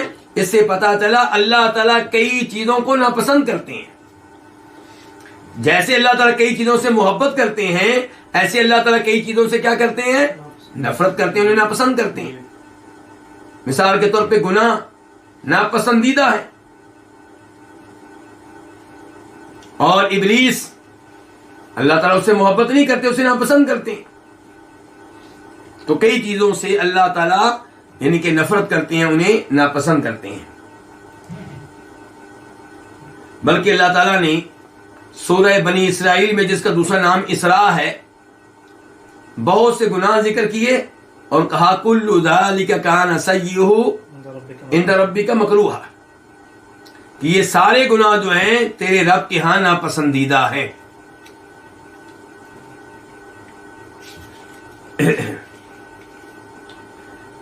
اس کے بعد یہاں حدیث کا ایک اور ٹکڑا آیا ہے، جس سے پتہ چلے گا کہ اللہ کی ملاقات سے یہاں مراد کیا ہے۔ کیا اللہ کی ملاقات سے مراد یہاں پہ مراد موت ہے؟ یہ سوال اٹھتا ہے۔ یہ بخاری شریف میں بھی آئی ہے، مسلم شریف میں بھی آئی ہے، لیکن مسلم شریف کی روایت میں کچھ اضافہ آیا ہے۔ تو زاد البخاری فی روایتی، امام بخاری نے اپنی روایت میں اضافہ کیا ہے، قالت عائشہ، کہ ام المؤمنین عائشہ نے کہا، او بعض ازواجہ، یا آپ کی بیویوں میں سے کسی نے کہا، یعنی کہ ام المؤمنین عائشہ تھیں یا کوئی اور بیوی تھی، انا لنکرہ الموت، کہ یقیناً ہم موت کو ناپسند کرتے ہیں۔ انا کا معنی کیا، بے شک ہم، لام کا معنی کیا، یقیناً، نکرہ ناپسند کرتے ہیں، یقیناً ہم موت کو ناپسند کرتے ہیں، یعنی کہ سوال کرنے والی ہماری ماں ام المؤمنین عائشہ یہ کہنا چاہ رہی ہیں کہ اللہ کے رسول علیہ السلام آپ فرماتے ہیں کہ جو اللہ سے ملنے کو ناپسند کرے، اللہ اس سے ملنے کو ناپسند کرتے ہیں، تو ہم جتنے بھی ایمان والے ہیں ہم موت کو طبی طور پہ ناپسند کرتے ہیں، کوئی بھی جلدی سے مرنا نہیں چاہتا۔ تو اس کا مطلب یہ ہے کہ اللہ تعالیٰ پھر ہم سے ملاقات کو ناپسند کرے گا، ہم سے اللہ ملنا نہیں چاہے گا، یعنی کہ ہماری ماں اللہ کی ملاقات سے مراد کس کو لے رہی ہے، موت کو۔ یعنی کہ اللہ کے رسول نے جب یہ کہا ہے صلی اللہ علیہ وسلم کہ جو اللہ سے ملنے کو ناپسند کرے، اللہ اس سے ملنے کو ناپسند کرتا ہے، ام المومنین ایسا کہنا چاہتی ہیں کیا اس سے مراد ہے مرنا، یعنی کہ جو مرنے کو ناپسند کرے، کیونکہ مرے گا تو اللہ سے ملنا ممکن ہوگا نا۔ تو ام المومنین ایسا کہہ رہی انا لنکرہ الموت، کہ یقیناً ہم موت کو ناپسند کرتے ہیں۔ قال، تو آپ نے کہا لیس ذالک، یہ بات مراد نہیں ہے، اس کا یہ مطلب نہیں ہے، اس حدیث کا مطلب یہ نہیں ہے۔ ولکن المؤمن، لیکن مومن، اذا حضرہ الموت، جب اس پہ موت طاری ہوتی ہے، جب اس پہ موت آتی ہے، بشرا، اسے خوشخبری دی جاتی ہے، برضوان اللہ، اللہ کی رضامندی کی، و کرامتہ اور اس کی طرف سے تکریم کی۔ مومن پہ موت آ رہی ہوتی ہے، اسے خوشخبری ملتی ہے کہ اللہ تم پہ کیا ہے؟ راضی، اور اللہ تعالیٰ تم پہ بڑا کرم کرنے والا ہے، تمہیں بڑے انعام دینے والا ہے، تمہیں اللہ بڑی عزت دینے والا ہے۔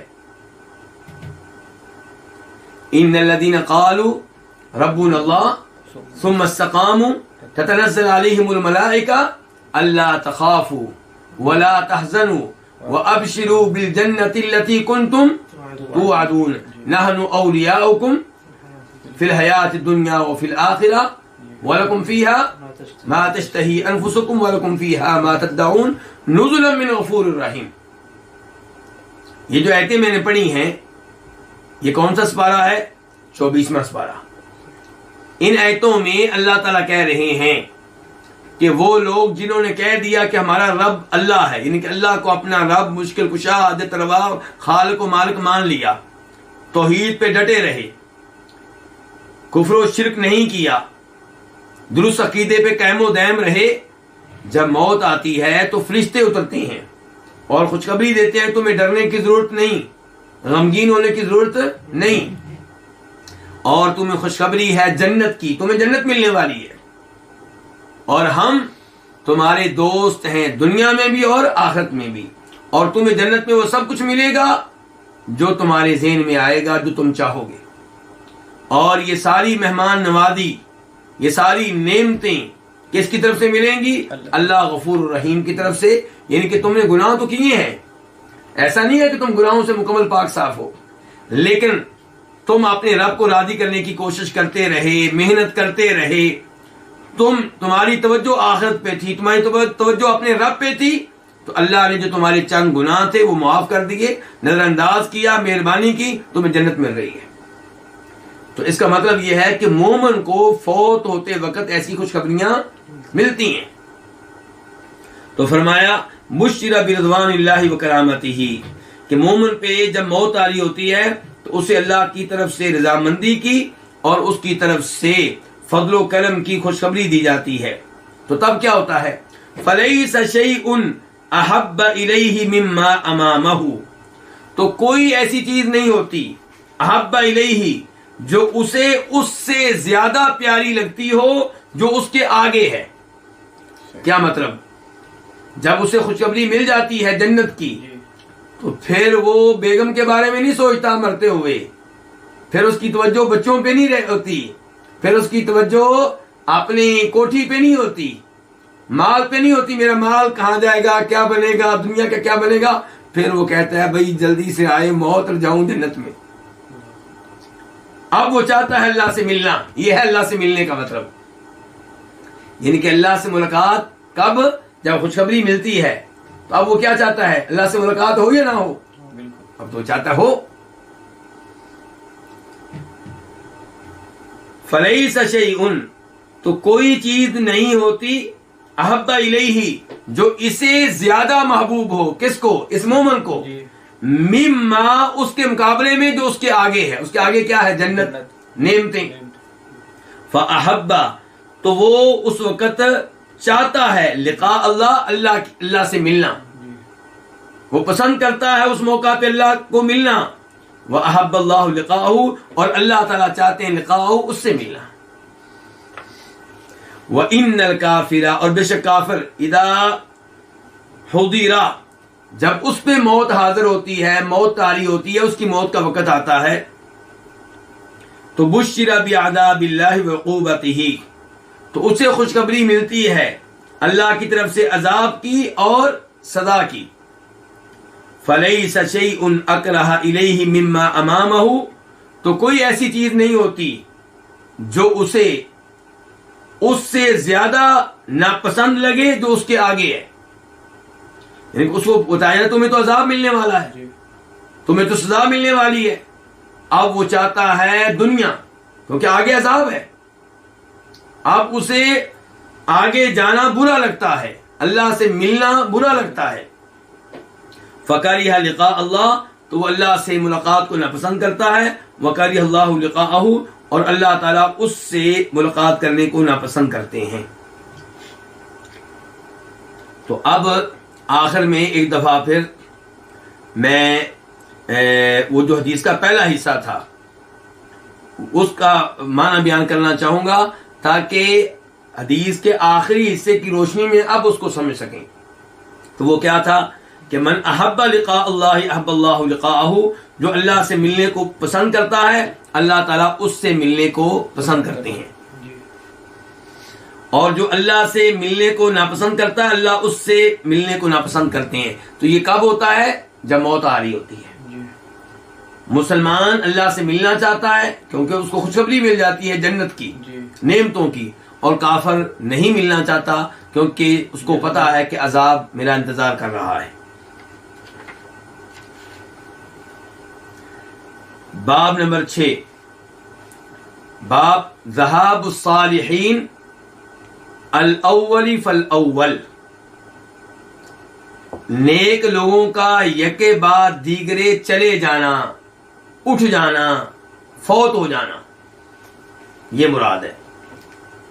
حدیث نمبر 1441 1441 خا. اس حدیث کو روایت کرنے والے امام کون سے؟ امام بخاری.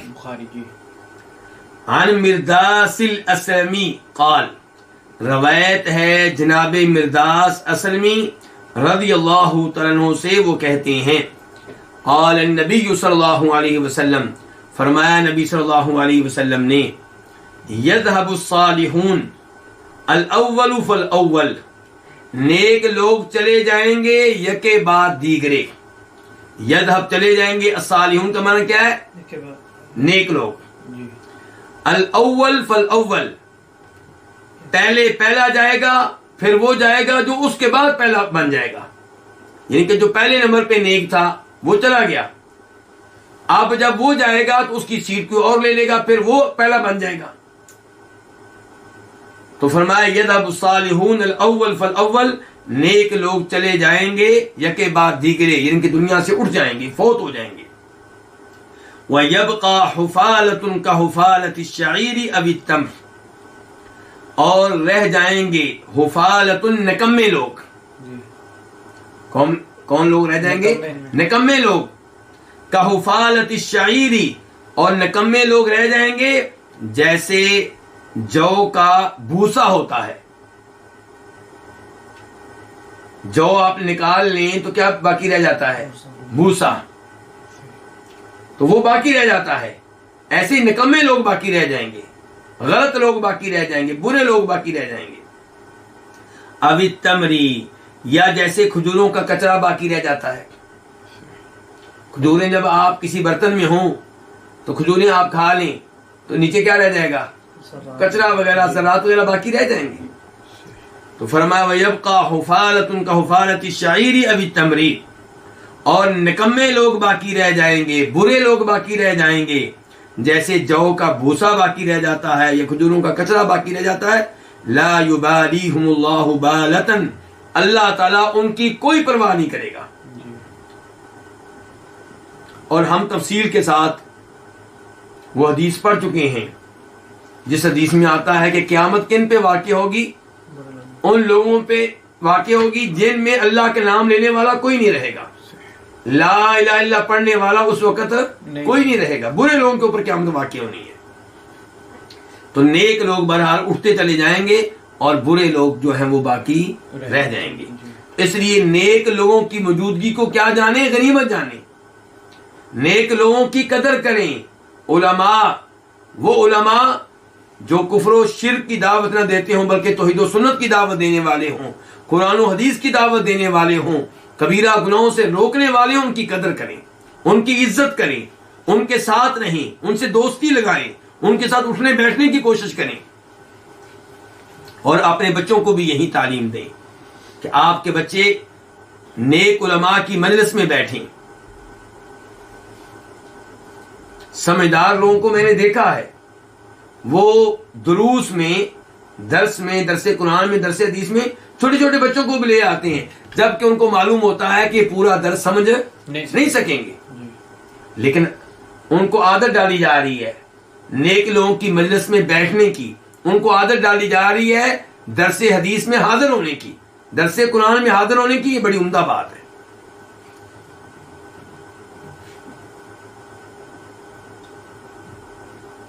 اور اس سے یہ بھی پتا چلا کہ آپ کوشش کریں کہ آپ کے محلے میں نیک لوگ رہتے ہوں. آپ کوشش کریں آپ کو رہائش وہاں پہ ملے جہاں پہ نیک لوگ رہتے ہوں، علماء رہتے ہوں، توحید والے رہتے ہوں، نمازی رہتے ہوں، کبیرہ گناہوں سے بچنے والے رہتے ہوں.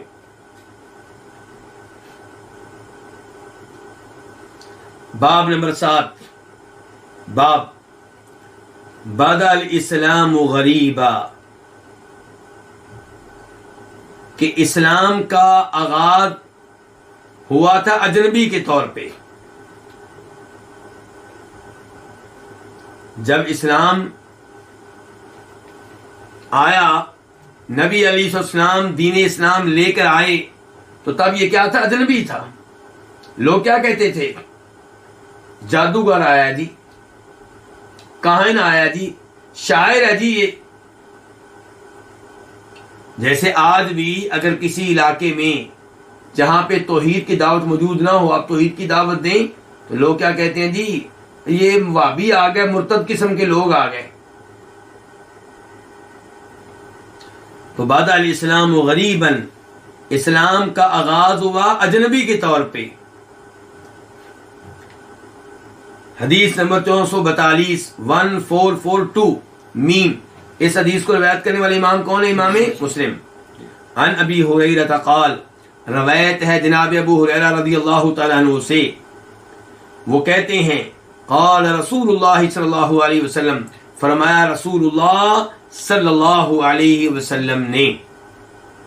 آپ سب سے درخواست ہے کہ جب بھی نبی علیہ الصلوۃ والسلام کا نام آئے آپ کہا کریں صلی اللہ علیہ وسلم. بہت نیکیاں ملتی ہیں، بڑی اللہ کی رحمتیں و برکتیں نازل ہوتی ہیں. بدا الاسلام غریبا، اسلام کا آغاز ہوا غریباً، اجنبی کے طور پہ. وَسَيَعُودُ كَمَا بَدَأَ غَرِيبًا، اور ان قریب یہ اجنبی ہو جائے گا کما بدأ، جیسے یہ شروع ہوا تھا. غریباً کا تعلق آپ قائم کر دیں کس سے؟ یعود سے. ان کے ان قریب یہ ہو جائے گا. کیسے ہو جائے گا؟ غریباً، اجنبی. کما بدأ، جیسے اس نے سٹارٹ لیا تھا، جیسے یہ شروع ہوا تھا. جب شروع ہوا تھا تو اجنبی تھا نا. لوگ اس دین پہ تعجب کرتے تھے، اس دین کے اپنانے والوں کا مذاق اڑاتے تھے، انہیں غلط قرار دیتے تھے اور سمجھتے تھے کہ اس کی زمین میں کوئی جگہ نہیں ہے، اس دین کو ختم ہو جانا چاہیے. ایسے ہی وقت آئے گا کہ یہ دین اجنبی رہ جائے گا. اور یہاں پہ مسلم شریف کی ایک روایت میں الفاظ آئے ہیں کہ یہ دو مشتوں کے درمیان سمٹ جائے گا جیسے سانپ سمٹ کر آتا ہے کہاں؟ اپنے بل میں. سانپ کو خطرہ ہو تو کہاں آتا ہے؟ اپنے بل میں آتا ہے. تو ایمان ایک وقت آئے گا سمٹ کر کہاں رہ جائے گا؟ دو مسجدوں کے درمیان. کون سی دو مسجدیں؟ مکہ اور مدینہ، مسجد حرام و مسجد نبوی. اس سے پتا چلا کہ ایمان کا مرکز کون سے مقامات ہیں؟ مکہ اور مدینہ. یہی وہ مقامات ہیں جہاں پہ ایمان آخری وقت تک رہے گا. تو مکہ مدینہ سے محبت کرنی چاہیے، اور اگر کوئی وہاں پہ رہائش اختیار کر سکتا ہے تو اچھی بات ہے، کیونکہ یہ ایمان کے مراکز ہیں اور یہی وہ مقامات ہیں جہاں پہ دجال داخل نہیں ہو سکے گا. فطوبى للغرباء، آپ کہتے ہیں خوشخبری ہے. طوبہ کیا ہے؟ خوشخبری ہے. کن کے لیے؟ للغرباء، اجنبی لوگوں کے لیے. کیا مطلب؟ جب اسلام آیا تھا تو ابو بکر اجنبی تھے، بلال اجنبی تھے، عمر فاروق اجنبی تھے. تو ان کے لیے خوشخبری. اور جو اسلام کا آخری زمانہ آئے گا، جب دین اسلام مکہ مدینہ میں سمٹ جائے گا، ایمان والے لوگ بہت کم ہوں گے، بہت تھوڑے ہوں گے، انگلیوں پہ گنے جا سکیں گے. جب ایسا وقت آئے گا تو جو لوگ اس زمانے میں دین اسلام کو اپنائے ہوئے ہوں گے ان کے لیے خوشخبری ہے. یعنی کہ جب اسلام غالب ہو، چھا جائے، پھر تو ہر کوئی اسلام قبول کر لے گا، ہر کوئی دین قبول کر لے گا. لیکن جس زمانے میں اسلام مغلوب ہو، مسلمانوں کو مشکلات میں مبتلا کیا جاتا ہو ایمان کی وجہ سے، تنگ کیا جاتا ہو ایئرپورٹ پہ، تنگ کیا جاتا ہو نماز پڑھنے کی وجہ سے، تنگ کیا جاتا ہو حجاب کی وجہ سے، پردے کی وجہ سے، داڑھی کی وجہ سے، شلوار ٹخنوں سے اوپر رکھنے کی وجہ سے، اس زمانے میں بھی آپ دین اسلام پہ قائم و دائم رہیں، تو فرماتے ہیں نبی علیہ السلام ایسے لوگوں کے لیے خوشخبری ہے۔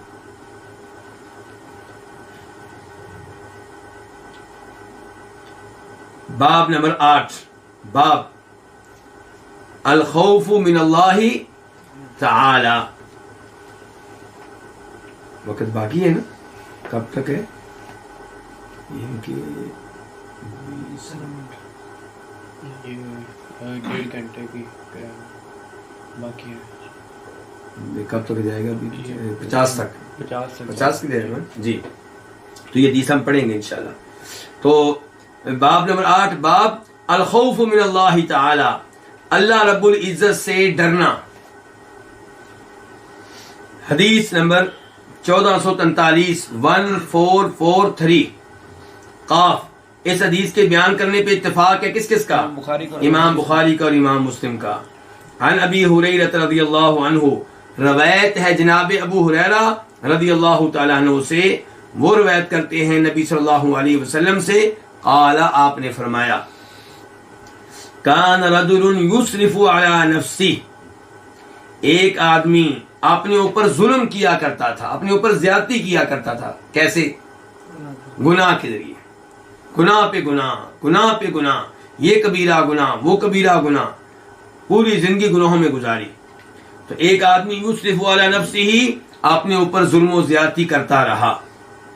فلما حضرہ الموت، تو جب اس پہ موت حاضر ہوئی، اس پہ موت آئی، قال، اس نے کہا، لی بنی ہی، اپنے بیٹوں سے، لی بنی ہی، اپنے بیٹوں سے، کیا کہا؟ اذا انا، جب میں، متو، فوت ہو جاؤں، یا متو، وہ بھی پڑھ سکتے ہیں آپ، جب میں فوت ہو جاؤں، فاحرقونی، تو مجھے آگ میں جلا ڈالنا، مجھے آگ لگا دینا، ثم طحنونی، پھر مجھے پیس ڈالنا، ثم ذرونی فی الریح، پھر مجھے ہوا میں اڑا دینا، پھر مجھے ہوا میں اڑا دینا۔ فواللہ، کیوں جی؟ سبب بیان کر رہا، وجہ کیا ہے؟ کہتا فواللہ، کیونکہ اللہ کی قسم، لئن قدر علی ربی، یقیناً اگر میرے رب نے مجھ پہ قدرت پا لی، لَيُعَذِّبَنِّي، تو یقیناً مجھے عذاب دے گا، عذاباً، ایسا عذاب، ما عذبہ احداً، جیسا عذاب اس نے کسی کو نہ دیا ہوگا۔ لَيُعَذِّبَنِّي، مجھے ایسا عذاب دے گا جیسا عذاب اس نے کسی کو نہ دیا ہوگا۔ فلما مات، جب وہ فوت ہو گیا، فعیل، تو کیا گیا، بھی اس کے ساتھ ذالک، یہ کیا جو اس نے کہا تھا، اس نے کہا تھا میں فوت ہو جاؤں تو مجھے آگ لگا دینا، آگ لگانے کے بعد میرے جسم کو پیس ڈالنا اچھی طرح، اور پھر میرے ذرات کو ہوا میں اڑا دینا، تاکہ کیا ہو، میں اللہ کے قابو میں نہ ہوں، اللہ مجھے پکڑ نہ سکے، کیونکہ اگر اللہ نے مجھے پکڑ لیا تو میرے گناہ ایسے ہیں کہ اللہ مجھے وہ عذاب دے گا جو عذاب وہ کسی کو نہیں دے گا۔ فلما مات، جب فوت ہوا، فعیل بھی، اس کے ساتھ کیا گیا، ذالک، یہی کچھ، فامر اللہ الارض، تو اللہ نے حکم دیا کس کو؟ زمین کو، فقال، تو اللہ تعالی نے کہا، اجمعی، جمع کرو، مخاطب کون ہے؟ زمین، زمین سے اللہ تعالیٰ کہہ رہے ہیں اجمعی، جمع کرو، ما فی کی، اس چیز کو جو تجھ میں ہے، منہو، اس میں سے، کس میں سے؟ اس بندے میں سے، یعنی کہ اس بندے کے جو حصے تمہارے اندر موجود ہیں وہ سب ایک جگہ جمع ہو جائیں۔ زمین کو حکم دیا گیا ان تمام حصوں کو ایک جگہ پہ جمع کر دو۔ ففعلت، تو اس نے یہ کام کر دیا، کس نے؟ زمین نے، زمین نے اس بندے کے ذرات کو اور اعضاء کو ایک جگہ پہ جمع کر دیا. فَإِذَا هُوَ قَائِمٌ، تو اچانک وہ آدمی کھڑا ہے. یعنی کہ وہ آدمی جس نے خیال کیا تھا کہ اگر مجھے آگ لگا دی جائے، پیس ڈالا جائے، ہوا میں اڑا دیا جائے، کوئی میرے ذرات ادھر چلے جائیں گے، کوئی ادھر چلے جائیں گے، اور وہ سمجھ رہا تھا کہ مجھے جمع نہیں کیا جائے گا، مجھے اٹھایا نہیں جائے گا، میرا حساب کتاب نہیں ہو سکے گا، میں اللہ کی پکڑ سے بچ جاؤں گا. وہ اچانک کیا دیکھتا ہے کہ مجھے تو کھڑا کر دیا گیا یہاں پہ. فَإِذَا هُوَ قَائِمٌ، تو اچانک وہ کھڑا ہے. فَقَالَ، تو اس نے کہا، کس نے؟ اللہ تعالیٰ نے. اللہ تعالیٰ نے کہا ما حملک علی ما صنعت، ما کس چیز نے، حملہ آمادہ کیا، کا تجھے، علی ما صنعت اس پہ جو تو نے کیا ہے. یہ جو کام تو نے کیا ہے کہ جی مجھے آگ لگا دی جائے، مجھے پیس ڈالا جائے، مجھے میری ذرات کو ہوا میں بکھیر دیا جائے، اس بات پہ تجھے کس نے ابھارا، کیوں تو نے حرکت کی؟ ما حملہ کا کس چیز نے تجھے ابھارا، آمادہ کیا، علی ما صنعت اس پہ جو تو نے کیا ہے. قالت، اس نے کہا یا ربی، اے میرے رب، خشیتک، تیرے ڈر نے، تیرے خوف نے، تیرے ڈر نے مجھے اس بات پہ آمادہ کیا. فغفر له، تو اس نے اسے معاف کر دیا. غفر، اس نے بخش دیا، کس نے؟ اللہ نے. لہو، اسے، کس کو؟ اس آدمی کو. وقال غیرہ، اور اس کے غیر نے کہا. کس کے غیر نے؟ بخاری امام مسلم. یہ نہیں کہہ سکتے، شاید یہاں پہ مراد حضرت ابو ہریرہ ہے کہ حضرت ابو ہریرہ کے علاوہ جب کسی اور صحابی نے حدیث روایت کی ہے تو وہاں پہ کیا ہے؟ مخافتک، تیرے خوف نے. یعنی کہ حضرت ابو ہریرہ کے الفاظ میں کیا ہے؟ خشیتک، اس کا معنی کیا ہوتا ہے؟ تیرا ڈر. اور مخافتک اس کا معنی کیا ہوتا ہے؟ تیرا خوف. دونوں لفظ قریب قریب ہیں، فرق ہے ویسے ان میں. تو حضرت ابو ہریرہ کے علاوہ جس صحابی نے حدیث روایت کی ہے تو انہوں نے کہا مخافتک، تیرے خوف نے، یا ربی، اے میرے رب. دیکھیے پہلے نمبر پہ، کیا یہ انسان مسلمان تھا کہ کافر تھا؟ مسلمان تھا. کیسے پتا چلا کہ وہ کہہ رہا ہے یا ربی، اے میرے رب، اور وہ کہہ رہا ہے بیٹوں سے کہ اللہ نے مجھے پکڑ لیا تو اللہ مجھے بڑی سزائیں دے گا. اس کا مطلب یہ ہے کہ وہ بنیادی طور پہ مسلمان تھا، بنیادی طور پہ کیا تھا؟ مومن تھا. دوسرے نمبر پہ پتا چلا کہ وہ بہت بڑا پاپی تھا، بڑے اس نے گناہ کیے تھے. اور حدیث کے آخر میں آیا کہ اللہ نے اس کو معاف کر دیا تھا. اس سے پتا چلا کہ جب آپ کے پاس ایمان توحید کی دولت ہو تو امید ہے کہ اللہ تعالیٰ آپ کو کسی نہ کسی دن معاف کر دیں گے اور آپ جنت پہ پہنچ جائیں گے. لیکن اگر آپ کا عقیدہ صحیح نہیں ہے، آپ کے والد صاحب کا، بیگم کا، بچوں کا عقیدہ صحیح نہیں ہے، کفر و شرک کا ارتکاب کرتے ہیں، تو پھر وہ ایسے بد نصیب ہیں کہ ان کے لیے دعائے مغفرت کرنا بھی جائز نہیں ہے. تو اس حدیث سے ایک تو ایمان کی شان معلوم ہو رہی ہے، اور دوسرے نمبر پہ پتہ چلا کہ ہمارا عقیدہ ٹھیک ہے کہ کبیرہ گناہوں کا ارتکاب کرنے والے بالآخر کہاں جائیں گے؟ جنت میں. انہیں سزا ملے گی بھی تو بالآخر انہیں معاف کر دیا جائے گا. ہو سکتا ہے اللہ شروع میں معاف کر دیں، جہنم میں بالکل نہ ڈالیں، اور یہ بھی ممکن ہے کہ اللہ تعالیٰ انہیں سزا دیں اور بعد میں انہیں جنت سے نکال لیں. لیکن خارجیوں کا اور معتزلیوں کا عقیدہ کیا ہے کہ کبیرہ گناہوں کا ارتکاب کرنے والا جنت میں داخل نہیں ہو سکے گا، اور یہ عقیدہ غلط ہے. ان کا عقیدہ یہ ہے کہ ایسا انسان ہمیشہ جنت میں رہے گا. اس حدیث سے یہ پتا چلا کہ اس آدمی کو معاف کر دیا گیا، حالانکہ زندگی کے آخر میں اس کے منہ سے کفری الفاظ نکلے تھے. کون سے الفاظ نکلے تھے؟ کفری الفاظ. وہ کیا کہ وہ کہہ رہے ہیں کہ اگر اللہ نے مجھے پکڑ لیا تو اللہ مجھے شدید ترین عذاب دے گا. اس کا مطلب یہ ہے کہ وہ یہ سمجھتا ہے کہ اگر مجھے آگ لگا دی جائے، میرے اعضاء کو پیس ڈالا جائے اور ہوا میں بکھیر دیا جائے تو شاید مجھے اللہ پکڑ نہ سکے. شاید مجھے اللہ پکڑ نہ سکے. شاید میں اللہ کی پکڑ سے بچ جاؤں. اس کا مطلب یہ ہے کہ اللہ کی قدرت کے اوپر اسے مکمل یقین نہیں ہے. جی. اور جو اللہ کے بارے میں ذرا بھی شک و شبہ کرے وہ مسلمان نہیں رہتا، وہ کافر ہوتا ہے. بالکل. جو کہے کہ ممکن ہے کہ اللہ تعالیٰ ہمیں قبروں سے اٹھائیں اور حساب نہیں، ممکن ہے کہ یہ عقیدہ غلط ہو، تو ایسا آدمی کافر ہوتا ہے، مسلمان نہیں ہوتا. لیکن بنیادی طور پہ وہ آدمی کیا تھا؟ مسلمان تھا. جی. عقیدہ.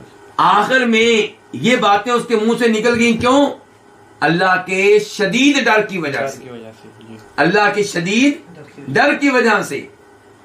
تو اگرچہ اس کے الفاظ کفریہ تھے لیکن بندہ کافر نہیں تھا. آج جب ہم لوگوں سے کہتے ہیں نا جی. کہ بھائی آپ کے یہ الفاظ کفریہ ہیں لیکن ہم آپ کو کافر نہیں کہتے، جی. تو کئی لوگ ہم سے کہتے ہیں یار یہ بھی عجیب آدمی ہے. جی. ایک طرف کہہ رہا ہے کہ جو تمہارے منہ سے الفاظ نکلے ہیں وہ کفریہ ہیں، تو جس کے منہ سے کفریہ الفاظ نکلے وہ کافر ہی تو ہوتا ہے. ہاں جی. ہم کہتے ہیں بھائی عام طور پہ ہم یہی بیان کریں گے کہ جو عذاب قبر کا انکار کرے وہ کافر، جی. جو یہ کہے کہ جنت نہیں ہے جہنم نہیں ہے وہ کافر. جی. لیکن ایک آدمی ہمارے سامنے ایسا کفریہ عقیدہ بیان کرے لیکن بنیادی طور پہ مسلمان ہے، ہم نام لے کر اسے کافر نہیں کہیں گے. عمل. کیوں؟ ہو سکتا ہے اس کے پیچھے کوئی وجہ ہو، کوئی سبب ہو. بالکل. اب دیکھیں یہاں اس آدمی کے منہ سے یہ الفاظ نکلے ہیں کس وجہ سے؟ شدت خوف کی وجہ سے، اللہ کے انتہائی ڈر کی وجہ سے یہ الفاظ منہ سے نکالتے ہوئے بھول گیا کہ اللہ تو ہر چیز پہ قادر ہے. اور بالکل وہی صورتحال پیدا ہوگی جو دوسری حدیث میں آئی ہے کہ وہ انسان جو صحرا سے گزر رہا تھا، اپنی اونٹنی پہ سوار تھا، جی. اور اونٹنی پہ ہی اس کا پانی تھا، کھانا پینا تھا، اور صحرا میں کوئی پھل نہیں ہے، کوئی پانی نہیں ہے، کوئی چشمہ نہیں ہے. وہ کسی جگہ پہ رکا، اترا، اونٹنی باہر کھڑی ہوئی، جی. اس نے پکڑنے کی کوشش کی، پکڑ نہیں سکا. اب زندگی سے مایوس ہے. کیوں؟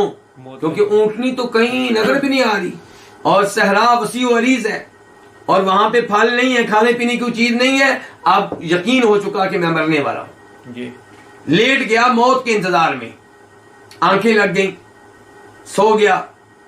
جب آنکھ کھلی تو دیکھا اونٹنی پاس میں کھڑی ہے اور کھانا بھی موجود ہے، پانی بھی موجود ہے.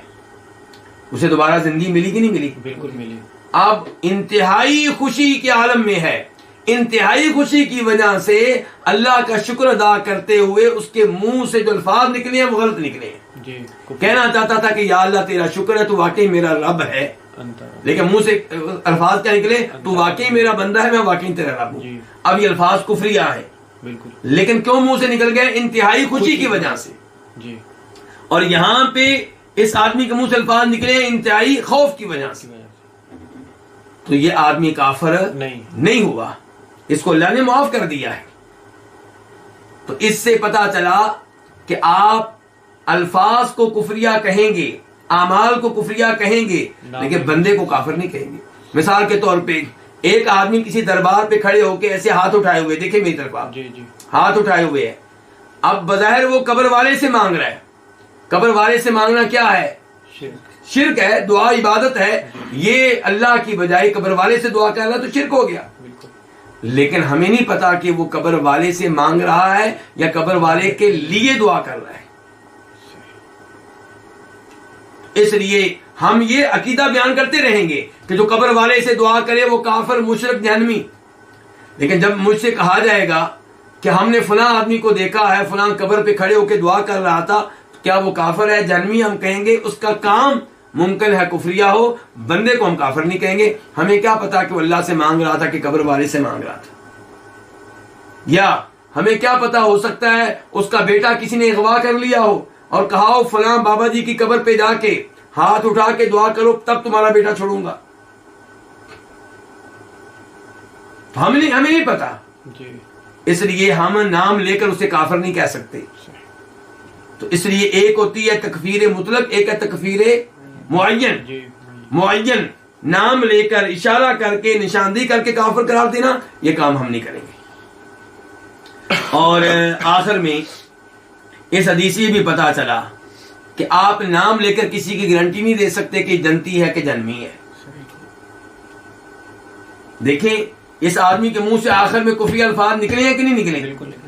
وہ تو اللہ نے معاف کر دیا. اگر اللہ نے معاف نہ کرتے، اللہ کہتے نہیں بھائی تو کافر ہو گیا. پھر تو بڑے سے بڑا ولی ہو، آپ گارنٹی نہیں دے سکتے کہ وہ جنتی ہے. ہاں یہ کہہ سکتے ہیں لگتا ہے کہ جنتی ہے، محسوس ہوتا ہے کہ وہ جنتی ہے، امید ہے کہ وہ جنتی ہے، ہم دعا کرتے ہیں کہ وہ جنتی ہے، جنتی ہو.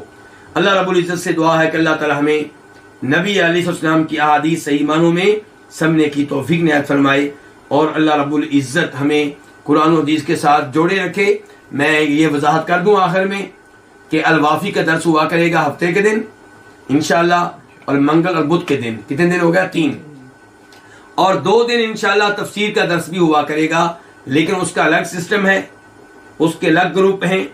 اس لیے آپ لوگ الوافی کے گروپ میں بھی شامل ہوں اور تفسیر کے گروپوں میں بھی شامل ہوں، اور اپنے رشتہ داروں کو، بیٹوں کو، وائف کو، دوستوں کو بھی ترغیب دیں، ادھر بھی شامل ہوں ادھر بھی شامل ہوں، تاکہ ہم آخری وقت تک قرآن و حدیث کے ساتھ جڑے رہیں. تفسیر کا سلسلہ بھی جاری رہا کرے گا. تفسیر انشاءاللہ 2 دن نشر ہوا کرے گی، ایک سوموار کے دن اور ایک جمعرات کے دن. فی الحال 2 دن، شاید آئندہ تفسیر کو بھی 3 دن کر دیں. اللہ رب العزت ہمیں قرآن و حدیث سیکھنے کی توفیق عنایت فرمائے. وآخر دعوانا الحمدللہ رب العالمین.